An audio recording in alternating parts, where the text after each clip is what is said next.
많은 이들이 우리가 흔히 들은 말이죠. 인생을 일장춘몽, 봄에 좀 졸리잖아요. 봄에 살짝 졸았을 때 꾸는 꿈과 같다라고 했고, 또 우리 한자 그런 사자성어가 제가 보니까 많더라고요. 부생약몽, 어려운 말인데 인생이 꿈과 같다. 또는 인생여조로, 조로나 아침에 이슬이라는 뜻이에요. 인생의 아침에 이슬, 여러분 지나간 세월을 생각해 금방 휙 지나갔죠. 저도 죄송한데 이제 여기 미국에 온 지 50년 되신 분도 계시지만 저도 25년이 지났습니다. 금방 지나갔어요. 예. 그래서 그런데 어떤 사람은 인생을 소풍에 비유했습니다. 소풍, 피크닉. 저는 개인적으로 이 인생을 꿈 일장춘몽보다는 소풍이 더 마음에 와 닿습니다. 소풍 하니까 왠지 어린 소년 시절로 돌아간 것 같고 마음도 좀 설레이고 좀 낭만적이잖아요. 그죠? 그래서 제가 시를 한 편, 여러분 다 아시는 시인데 귀천 하늘로 돌아가리라는 시를 제가 한번 읽어드릴게요. 나 하늘로 돌아가리라. 새벽빛 와 닿으면 쓰러지는 이슬 더불어 손에 손을 잡고 나 하늘로 돌아가리라. 노을빛 함께 단둘이서 기슭에서 놀다가 구름 손짓하면은 나 하늘로 돌아가리라. 아름다운 이 세상 소풍 끝내는 날 가서 아름다웠더라고 말하리라. 여러분 혼자 가는 게 아니라 손잡고 간다고 했잖아요. 근데 돌아가실 때 다 혼자 가십니다. 누구랑 손잡고 갑니까? 예수님과 손잡고 가는 거예요. 예. 이 고 천상병씨 1930년생인데 돌아가셨어요. 이분은 시를 좋아했는데 고등학교 때 공부를 너무 잘한 수재였어요. 그래서 서울대 법대를 갔어요. 근데 이 소년 등과 소년 급제한 건데 너무 이게 젊었을 때 너무 잘 나가가지고 60년대에 동백님 그 유학생, 동백님이 동베를린이거든요. 유학생 그 좌익 사건에 연루돼가지고 고문을 당해서 남성 기능을 상실해버려요. 우리말로 하면 고자가 돼버린 거예요. 그냥 총각대. 그들의 이제 인생을 무기력하게 살면서 이런 시를 그 전후로 지으셨는데 청년 시절에 세상 꼭대기인 서울대 법대에 간 것이 그에게는 인생 추락의 저주가 된 것이죠. 그 인맥관계라든지 여러 가지 사상 공부하고 그 사회적인 기대 같은 게 그 뜻하지 않은 고난. 그러나 그 고난으로 인해서 그런 인생의 본질을 깨닫고 이렇게 많은 사람에게 영감을 주는 인생은 소풍이다. 소풍이다. 예. 인생이 하늘로 돌아가기 전에 온 짧은 소풍이라는 것을 이렇게 시로 남겼어요. 여러분 인생은 소풍과 같습니다. 우리가 10여 년 만에 우리 리아이 지역에서 일전에 봄 야유회 소풍을 다녀오셨죠? 여러분 기쁘셨죠? 예. 많은 이들이 수고하셨어요. 그 마음 편하게 우리는 여유로운 시간을 그 수고하신 덕분들 때문에 다녀올 수 있었습니다. 여기 앉아 계신 분들 중에도 헌신적으로 수고하신 분이 있습니다. 근데 소풍 가서 거기서 우리가 비즈니스 하듯이 막 공부하듯이 막 경쟁하면서 막 긴장하면서 이런 사람 누가 있어요? 아무도 없어요. 뭔가를 또 이루려고도 하지 않습니다. 근데 이번에 소풍에 그 많은 프로그램이 있었지만 제일 즐거운 시간이 뭐였어요? 보물찾기. 해보셨죠? 보물찾기? 연세 드신 분도 가서 종이 쪽지 찾아서 선물을 작은 거 큰 거 하나씩 다 받으셨을 거예요. 그때 신나는 마음. 저는 그걸 보면서 어릴 때 국민학교 때 봄 소풍, 가을 소풍 가면은 늘 장기자랑 끝에, 장기자랑하면 좀 긴장이 되잖아. 부럽기도 하고. 근데 보물찾기는 누구나 다 가서 찾으면 얼마나 기뻐요. 예. 신났던 기억이 납니다. 여러분 우리 다음번에 가을에 야유회가 있을지도 모르지만 봄에는 할 것 같아요. 매년 보물찾기에 더 많은 상품, 많은 사람들이 다 누릴 수 있도록 도네이션도 좀 하시기 바랍니다. 아멘을 하셔야 되는데 오늘 이 바울이 골로새라는 교회에 보낸 편지예요. 바울은 그 골로새 교회 교인들을 만난 적이 없어요. 에바브라라는 이 마가의 다락방에서 성령 강림을 받은 120명 제자 중에 한 명이 거기 가서 자기 마을에 가서 전도를 한 거예요. 전도. 그래서 생긴 교회인데 우리가 아는 빌레몬서의 빌레몬 오네시모, 이 사람들이 다 그 골로새 교회 교인들이었습니다. 근데 이게 오늘 본문에 보면 너희들 인생에 많은 보물을 추구하지만 가장 참된 보물은 모든 보화가 감추어진 것은 보물 박스는 예수 그리스도다. 이걸 지금 설명해주고 있는 거예요. 예. 그래서 2절 3절을 보면 이래요. 모든 풍성함과 하나님의 비밀인 그리스도를 깨닫게 하기 위해서 내가 이 편지를 쓴다. 이게 핵심이거든, 핵심. 설교를 하고 신앙생활하고 가장 비밀, 인생의 가장 큰 보물을 발견하게 깨닫게 하는 것이 가장 큰 선물이란 거예요. 예. 그 안에 지혜와 지식의 모든 보화가 감추어져 있다, 이렇게 말을 하고 있습니다. 여러분, 인생이 소풍이라면 소풍의 가장 피크, 뭐 장기 자랑할 수 있는 사람은 장기 자랑을 해서 뭔가를 상품을 타겠지만 평범한 사람들은 보물찾기가 가장 기쁜 일이라고 동의하신다면 소풍길에 가장 즐거운 보물찾기에 우리는 집중해야 그 소풍의 즐거움이 배가 됩니다. 예. 그리고 소풍 다녀와서 좋은 기분이 착 남아요. 작은 거 하나라도 들고 와야 돼요. 예수님께서는 직접 말씀하시기를 하나님 나라가 감추어진 보화와 같다. 이 보물이라는 이야기를 숨겨진 보물이다, 하나님 나라가. 그런 표현을 썼습니다. 그런데 많은 이들이 세상에 우리는 눈에 보이는 것에 현혹이 많이 돼요. 감추인 것은 안 보이니까 누군가 찾아주거나 내가 찾거나 아니면 뭔가 이게 보여야 그게 보물인지 알죠. 눈에 보이는 보화를 쫓아다니다가 이 감추어진 보화를 찾으려고 하지 않습니다. 우리의 사는 모습이에요. 한번 생각해 보세요. 나의 모습. 사람들이 인생을 살면서 자기 나름의 보물을 찾아다니는데, 근데 대부분 이게 검증이 안 되니까 남들이 좋다고 하니까 또는 내가 보기에 좋아 보이는 것을 따라다니는 경향이 있어요. 여러분, 인생에서 제일 원하는 가장 큰 보물이 무엇입니까? 지금 쫓고 있는 보물이 무엇이에요? 지금 오늘 그걸 우리가 한번 나눠보기를 원해요. 내가 과연 인생에 지금 쫓고 있는 보물이 있는가? 아니면 그냥 습관적으로 살고 있는가? 여러분, 쉽게 예수님 물어, 내 소원이, 네가 원하는 바가 뭐야? 내 소원이 무엇이냐? 예수님 물어보셨잖아요. 아픈 자들은 낫는 게 소원이었고, 그랬죠. 이런 질문을 하면 우리는 어린 시절에 한국에서는, 여러분 저와 세대가 비슷하시겠지만 요즘은 많이 바뀌었어요. 자아 성취가 인생의 가장 큰 소원 성취하는 거다. 또는 옛날에는 입신양명 출세하고, 사람들이 입신양명이라고 유교주의에서는 그렇게 배웠는데, 어떤 이들은 국가와 민족을 위해서 이 한 목숨 바치는 것입니다. 옛날에 민족주의에 취했을 때 어떤 이들은 가난한 집안을 일으켜 내 한 몸 바쳐서 가난한 집안을 일으켜 세우겠습니다. 그래서 미국으로 다 형제 자매들 다 이민시키고 그렇게 사신 분들 많으세요. 근데 이제 세상이 많이 바뀌었습니다. 21세기 들어서 여러분 가운데 대부분 이민자들도 그렇게 대답하시겠지만, 우리 동포 한국인들에게 한국과 북한이 달라요.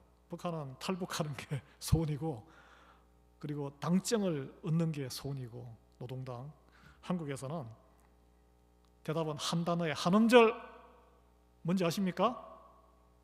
돈! 그게 소원이 돼버렸어요.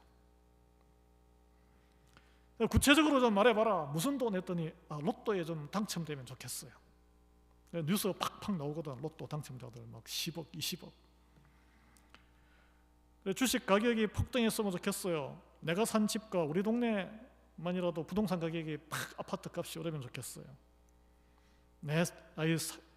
길 건너 가게는 좀 안 되고 내 가게만 손님이 바글바글했으면 좋겠어요. 자식들이 좀 똑똑해서 친구들 앞에 좀 자랑도 좀 하고 좋은 직장에 좀 갔으면 좋겠어요. 그들이 말하는 좋은 직장은 뭘까요? 돈 많이 주는 직장을 좋은 직장이라 그래요. 사회적으로 헌신하고 공헌하는 직장이 아니라. 그렇잖아요. 우리가 솔직해보자고요. 솔직히. 여러분, 돈이 이 땅을 살아가는 데 쓸모가 많지만 결정적으로 구원과 영생을 누리게 하는 데는 아무런 쓸모가 없는 게 이게 치명적인 문제예요. 왜냐하면 여기서 막 돈을 많이 썼다고 해서 더 이렇게 쳐주는 것도 아니고, 마음을 중심을 보시는 하나님이시기 때문에. 그래서 세상 사람들은 인생을 꿈이라고 소풍이라고 비유했지만 성경은 인생을 아침 안개와 같다고. 아침에 안개, 하루 종일 안개 끼는 경우가 거의 없어요. 해가 뜨면 슉 없어집니다. 짧고 금방 끝난다. 여러분 꿈속에서 낮잠을 자는데 내가 엄청난 부자가 돼 있었어요. 꿈속에서 돈 자랑하면 무슨 소용이 있어요? 여러분 소풍 갔는데 거기서 막 재산 자랑하는 사람 있어요? 정신 나간 사람이에요. 그런 사람들은 소풍 나갔는데 자기 재산 자랑하고 하면 무슨 소용이 있어요? 그리스도 안에 있는 보화, 천국의 비밀은 결코 돈으로 살 수 없습니다. 그리스도 안에 있는 보물은 단순히 또 돈을 더 많이 벌게 하는 것도 아니에요. 돈은 그냥 수단이에요, 수단. 그럼 그리스도 안에, 복음 안에 있는 보물이 무엇이고 이것을 찾아 누리려면 어떻게 해야 하는 것인가? 오늘 이게 바울이 본문을 통해서, 짧은 본문이지만 우리에게 길을 안내하고 있습니다. 이게 보면 먼저 예수님이 그 보물을 우리에게 열어 제끼시고 또 그 보물 상자를 먼저 열게 된 사람들의 애씀, 내가 힘쓰노라, 힘쓰고 애씀이 있어야 된다는 거예요. 애씀. 본문 2절에 이는 그들로 마음의 위로를 받고, 넘버 원, 마음의 위로를 받고, 두 번째, 사랑 안에서 연합하고, 세 번째, 확실한 이해의 모든 부요에 이르러. 이게 이해가 된다는 거예요. 이해가. 세상에 막 해결하지 못할 것, 이게 어떻게 되는 거예요? 도대체 막 정신이 혼미한데 해석이 안 돼서, 내 인생이 해석이 안 되고, 상대방이 이렇게, 관계가 이렇게 그렇게 해석이 안 되는데 그게 해석이 쫙 되는 그 이해의 부요함. 그래서 그것이 이르러 하나님의 비밀인 그리스도를 깨닫게 하려 함이라. 이게 바울이 골로새 교회에 편지를 쓴 목적이라는 거예요. 이 세 가지 방법이 나오는데, 과정이 나오는데, 골로새 교회 성도들의 마음의 위로가 필요하다는 거예요. 마음의 위로. 우리도 마음의 위로가 필요해요. 그리고 사랑 안에서의 연합이 필요하다는 거예요. 그걸 또 경험해야 돼요. 세 번째는 이해의 부요함. 도대체 자식이 이해가 안 돼. 왜 저렇게 행동하는지, 배우자가 왜 저렇게, 내가 또 왜 이렇게 행동하는지, 이런 생각이 품는지 이해가 안 되는 거예요. 그 지혜를 하나님 그리스도 안에서 발견할 수 있다는 거예요. 여러분, 그래서 이를 위해서 사도 바울은 자기가 먼저 믿은 자로서 애쓰기를 원한다는 거예요. 애쓰기를. 감옥에 갇혀서 이게 쓴 편지거든요. 뭐 만나지도 않은 사람한테, 저 멀리 있는 사람한테 굳이 감옥에서 내 몸 추리기도 힘든데, 이 애쓰는 한 방법이에요. 여러분이 카톡으로 선교사님들에게 격려하고 기도합니다 보내고 $10라도 보태서 보내주는 게, 그것도 애쓰는 거예요. 애쓰는 거. 꼭 선교사님에게 안 보내주더라도 우리 주변에 외롭고 힘들게 마음이 외로운 사람들이 많습니다. 이민자 중에. 그런 애씀을 필요로 하는 거예요. 이 세 가지가 예수님이 죄인된 우리를 위해서 목숨 바치셔서 애쓰셨어요. 그래서 예수 그리스도의 보물 상자를 발견하고 먼저 열어서 구원의 보물을 누리게 된 이들이 애써야 할 것이라. 애써야 할 것. 여러분, 먼저 낙심한 자들을 위로하는 데 애써야 합니다. 누가 먼저 애쓰셨는지 제가 성경에서 찾아봤는데 예수님이 먼저 애를 쓰셨어요. 누가복음 24장에 보면 예수님이 십자가에 못 박히신 후에 두 제자가 그냥 시골로 내려가자, 엠마오로 갔습니다. 여기 우리 동네도 엠마오가 있는데, 그들은 예수님의 죽음에 대해 슬퍼하고 혼란스러워하고 있었어요. 마음이 막 깨지고 무너졌어요. 그래서 그 길에 부활하신 예수님이 나타나셨지만 예수님인 줄도 모르고, 그런데 예수님이 그들에게 성경의 말씀으로 그 마음을 해석해주고 위로해주고 소망을 주시고, 마음이 위로가 됐잖아요. 마음이 뜨거워졌어요. 그래서 또 그뿐입니까? 예수님이 그 두 제자와 함께 한 상에서 같이 밥을 먹었어요. 그때 눈이 뜨였어요. 기력도 회복되고 말씀으로 위안도 얻고, 그래서 예수님이 살아나셨음을 깨닫게 되었어요. 마음을 위로받고 부활에 대한 확신을 가지고 그들은 다시 예루살렘으로 돌아갔습니다. 여러분이 말씀을 적용하고 말씀을 나누고 내가 은혜 받은 말씀을 또 나눠주고 같이 한밥상에서 같이 식사 교제를 할 때 낙심한 사람들 마음의 위로 얻습니다. 믿음이 회복됩니다. 그래서 하나님의 비밀인 그리스도를 다시 또 믿기 시작하는 거예요. 여러분에게 적용 질문이에요. 여러분이 찾아가셔서 예수님처럼 말씀을 나누고 함께 식사하고 마음의 위로를 또 받도록 하나님께 기도할 그 한 사람, 그래서 그리스도의 부활의 확신을 줘야 할 낙심한 자가 주변에 누가 있습니까? 관심을 가지셔야 한다는 거예요. 두 번째, 사랑 안에서 연합함으로써 하나님의 비밀을 알게 인도하는 데 애쓰는 거예요. 사도행전 2장에 예수님의 2장에 보면 우리가 이제 지난주에 봤는데, 예수님 성천 후에 성령의 임재로 인해서 초대교회 성도들이 사랑 안에서 하나가 되는 역사가 있었잖아요.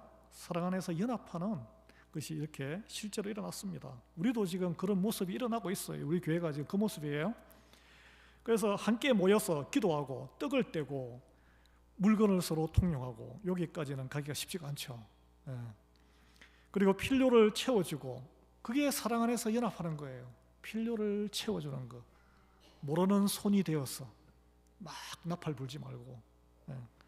그래서 그 연합과 사랑이 아무리 몰래 해도 받는 사람이 나팔을 불기 때문에 다 알려집니다. 사람들에게 감동을 주고, 그래서 구원받는 사람들, 그 예수님이 누구야? 그래서 이렇게 부흥이 되는 거예요. 그래서 초대교회 연합과 사랑을 통해서 많은 이들이 그리스도의 비밀을 알게 되었다는 거예요.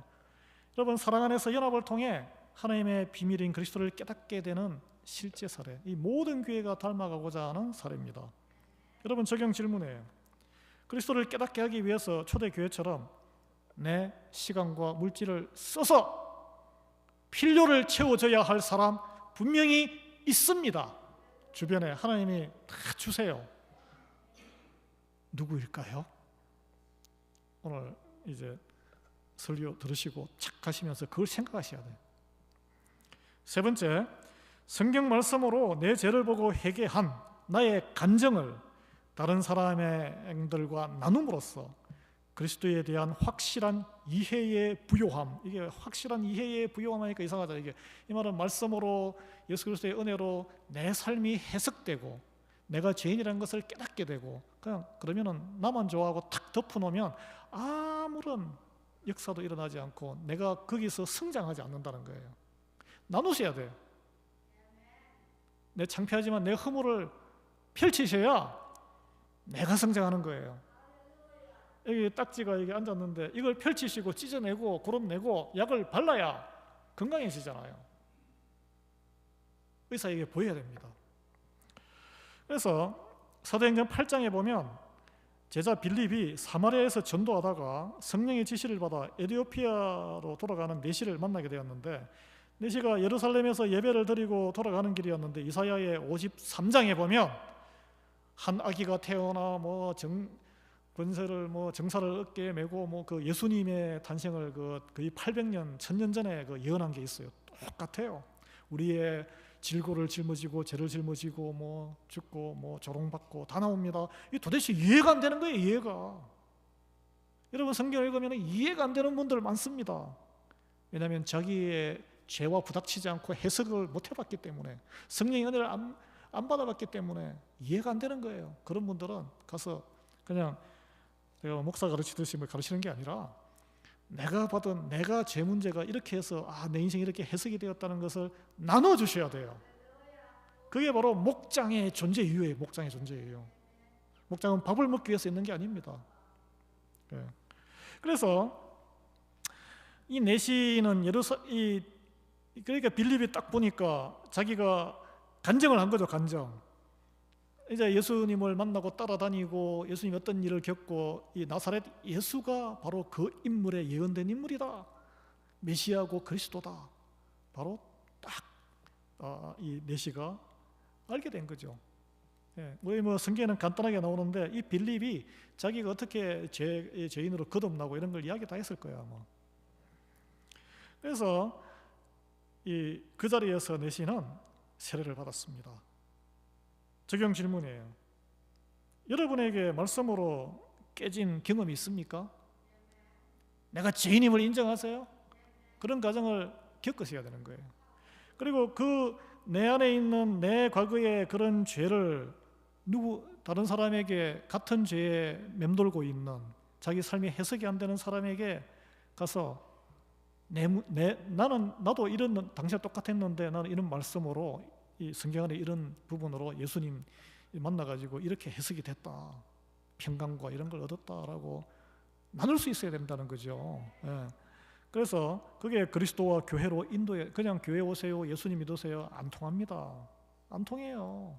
내 믿음의 성장도 없다는 거예요. 그렇게 되면 그 친밀한 상대방과의 친밀한 교제도, 성도 간의 교제도 성장하지 않는다는 거예요.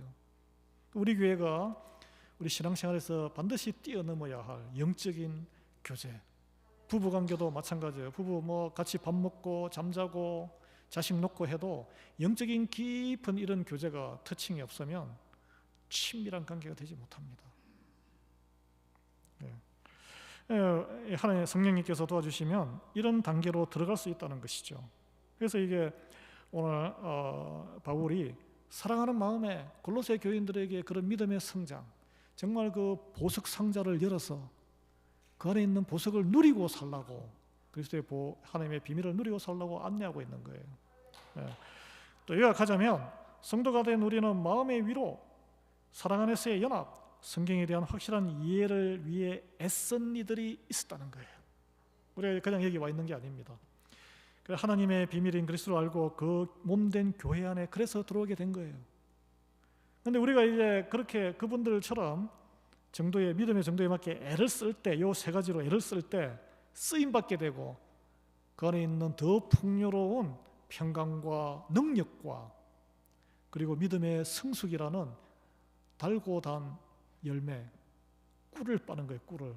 제가 집 앞에 우리 아내가 민트 하나를 딱 꺾어가지고 하단에 심어놨더니 민트 허브, 미국에는 허브라고 발음하죠. 허브인데 이게 확 번져가지고 민트 알죠? 이게 꽃은 예쁘진 않아요. 하였는데 벌들이 얼마나 그냥 많이 모이는지 저는 그렇게 처음 봤습니다. 민트가 벌들 굉장히 끌더라고요. 그래서 보면서 그런 생각, 야, 벌들이 꿀 빠는 저 행복한 시간, 우리 옆에 벌들을 큰 벌, 왕벌, 말벌, 조그만한 그 꿀벌, 조그만한 또 무슨 모기 같은 조그만한 개미 같은 벌도 있고 그냥 꿀벌기에 서로 방해 안 하더라고요. 여러분이 그리스도의 보화 우리 교회에서 이 하나님의 풍성한 서로 마음의 위로를 얻고 연합하고 성경의 말씀이 내 삶에 확 해석되면서 구원의 확신이 생기고 꿀을 빠셔야 돼. 꿀을 말씀의 꿀에 확 빠지셔야 되는 거예요. 그냥 사는 게 그냥 아무리 힘들어도 힘이 확 나는 거예요. 그런 저와 여러분 우리 교회 모든 성도 되기를 예수 그리스도로 축원합니다. 얼굴에 막 광채가 날 거예요. 광채가 마음에 기쁨이 용솟음치는데 얼굴이 부스스하겠어요? 나아가서 예수 그리스도의 보물을 찾게 되면 인생의 실제적인 지혜와 지식으로 충만해지게 됩니다. 여러분 지혜와 지식, 오늘날 시대는 구글과 챗GPT, AI 가면 세상 지식이 가득해요. 그러나 그 안에는 생명의 지식, 구원의 길 없습니다. 오직 예수 그리스도의 보화 상자에만 들어있어요. 세상이 풀 수 없는 영적인 모든 문제의 해결책 다 들어있어요. 그 안에 부부관계 어떻게 개선합니까? 아무리 좋은 보세요. 안 돼. 내가 변하지가 않는데 어떻게 돼요 그게? 그 세상 지식이 해결하지 못하는 것은 생명의 시작, 사망의 끝, 권세, 그 사망의 권세를 이기고 영생에 이르는 능력과 방법 그 안에는 없어요. 어디 있나? 오직 나사렛 예수 그리스도의 보석 상자 안에만 있다는 거예요. 오늘 본문 3절에 그 안에는 지혜와 지식의 모든 보화가 감추어져 있느니라. 여러분 저는 궁금했어요. 왜 그냥 지혜와 지식의 많은 보화라고 하지 않고 모든 보화, everything이잖아요. everything. 모든이라는 단어를 보화 앞에 확정적으로 사용했습니다. 그리스로는 여러분 어릴 때 좋아했던 그 음료수 판타예요. 판타가 모든이란 뜻입니다. 인생에 무엇을 감히 모든 것이라고 말할 수 있습니까? 직업입니까 여러분? 여러분 사랑도 배신해요. 그렇게 죽으라 사랑해도 나중에 요란한 사람들 많더라고. 돈이 모든 것입니까? 자식이 모든 거에 자식도 배신할 때 있어요. 모든 거 없습니다. 모든 것은 오직 하나, 생명밖에 없어요. 그 어떤 것도 이 세상에서 생명과 바꿀 수 없기 때문입니다. 애플을 창업한 누구죠? 그분이 그 당시에는 엄청난 부자였잖아요. 이게 판크레스 췌장암 걸려서 일찍 죽었는데 살 수 있다면 재산 절반 떼주지 않았겠어요? 그 많은 재산 아무 소용이 없어요. 그 어떤 것도 이 세상에 자기 생명과 바꿀 수 있는 건 없어요. 탄생과 사망, 천하 만민에게 공평합니다. 왜냐? 인간이 주인이 아니기 때문에, 하나님의 것이기 때문에. 그게 정명이에요, 정명. 하나님 안 믿는 사람 많은데 거기에 대한 묵묵부답이에요. 그냥 묵묵부답. 할 말이 없으니까.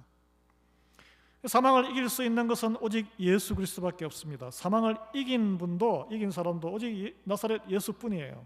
그래서 생명과 사망 앞에는 all or nothing, 제로 섬 게임이에요. 여러분, 세상에 제로 섬 게임이 어디 있어요? 그게 적용된 거는 운동 경기인데, 운동 경기도 무승부가 있어요. 세상 모든 것은 협상과 타협이 가능하고 결정적으로 돈으로 영향력을 행사할 수 있습니다. 그러나 생명과 사망에는 협상과 타협 불가능해요. 조금 연장은 할 수 있지. 모든 인간의 또 생명체가 반드시 건너가야 할 강이 탄생과 죽음이에요. 그 모든 보화는 바로 사망에서 생명으로 가는 유일한 길이 오직 나사렛 예수 그리스도 안에 있다는 것을 말합니다. 그게 지금 이야기해 주는 거예요. 그리스도의 보화를 누리고 사는 이는 당장 또 죽는 길에 들어선 다른 사람들을 사는 길로 안내하는 지혜와 지식의 풍요함을, 능력을 누리는 삶을 살게 된다는 거예요. 이게 마지막 세 번째인데, 여러분 사도행전 27장에 보면 바울이 죄수가 되어서 이제 로마로 호송되어 가는 배가 큰 유로굴란가 그 폭풍을 만나서 배가 난파할 위험에 처했습니다. 그래서 배 안에 있는 거 막 귀중한 걸 얼마나 많겠어. 무역선 다 밖에 다 버리는 거예요. 내가 죽을 판인데 이게 뭐 검은 보화가 무슨 소용이 있어요. 다 배를 가볍게 하기 위해서 다 버렸어요. 바울은 그때 하나님께 기도했습니다. 하나님의 계시를 받아 아직 자기가 할 일이 있는데 안 죽는다. 그러니까 아무도 안 믿었어요. 그래서 그러나 모든 선원과 승객들이 다 살았습니다. 바울의 그 기도와 말씀대로 산다는 확신을 주고, 아이 뭐 먹었어 뭐해, 내가 지금 이게 죽을 판인데 먹는 것도 귀찮아 했는데 먹고 힘내라. 음식을 다 먹였어요. 그래서 무사히 섬에 도착한, 이게 사도행전 27장에 나오는 스토리입니다. 이 바울이 그리스도 안에서 받은 지혜와 지식의 보화가 있었기 때문에 죽을 길을 가는 생명을 살리는 현실에 적용을 한 거예요. 우리가 그렇게 쓰임을 받아야 되지 않겠습니까? 저는 이런 쓰임이 우리 가정에 무엇보다 자녀에게, 저도 마찬가지예요.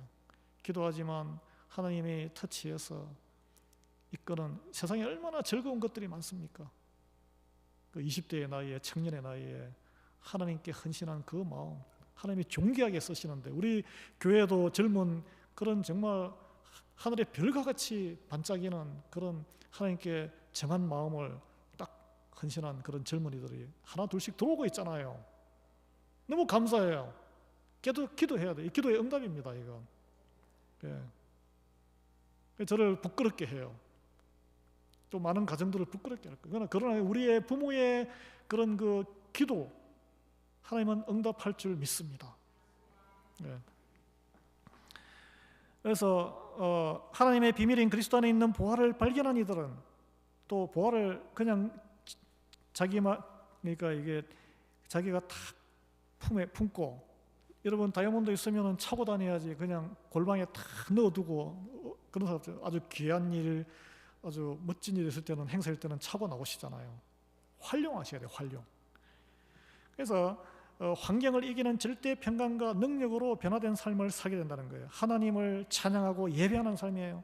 주님의 권능을 드러내는 생명 구원의 삶을 살게 됩니다. 그 사도행전 16장 25절에서 34절에 보면 바울과 실라가 빌립보에서 복음을 전하다가 감옥에 갇히게 돼요. 그냥 갇혀서 신세 한탄하고 있지 않았습니다. 어휴, 뼈마디가 쑤시네 그러면서 누가 약 좀 가져다 다오 막 그러지 않았어요. 밤중에 바울과 실라는 하나님을 찬양하며 기도했어요. 그때 지진이 일어나서 갑자기 옥문이 열리고 죄수들의 사슬이까지 다 아마 이게 벽에 묶어놨겠죠. 다 풀렸어요. 간수가 이를 보고 절망해서 이 나라는 이제 사형이네, 자살하려고 했는데 바울이 딱 스탑. 그래서 간수가 어떻게 하면 내가 구원을 얻으리요? 그래서 예수 그리스도를 전하고 온 가족이 예수님을 믿고 죄를 받았다는 거 아니겠습니까? 근데 바울이 그냥 아이고 이 감옥에서 언제 나가냐 그러고 있었으면은 이 지진이 일어났을지라도 이 간수의 가족이 다, 간수가 자살하고 가족은 다 그냥 노예로 팔려고 그랬겠죠. 한 가정을 구원받을 수 없는 거예요. 여러분, 어떤 반응을 보이냐가 중요합니다. 성도는. 바울과 실라가 감옥에 갇힌 몸이었지만 하나님의 비밀인 예수 그리스도를 알았고 믿었기 때문에 나사렛 예수로 말미암아 그 와중에도 마음에는 위로가 있었다는 거예요. 그 찬양하면서, 그리고 감옥 안에서도 그게 실라 또 형제와 같이 사랑 안에서 연합했다는 거예요. 오늘 말씀으로. 그리고 확실한 이 상황이 해석이 되는 거예요. 말씀으로. 야, 하나님은 나를 연단하기 위해서, 내가 저 다른 사람을 또 구원하기 위해서 이거 쓰는 통로구나. 그런 해석이 지혜가 있었기 때문에 그 순간 자살하면은 좋지 뭐 그냥 탈주하면 되니까, 탈옥하면 되니까 이렇게 생각해야 되는데 죽지 마세요. 그럼 나는 다시 갇히는 몸이 되잖아요. 그렇게 적용을 하고 생명을 살리게 되는 거예요. 나아가서 육신의 생명뿐 아니라 영혼까지 구원하게 되잖아요.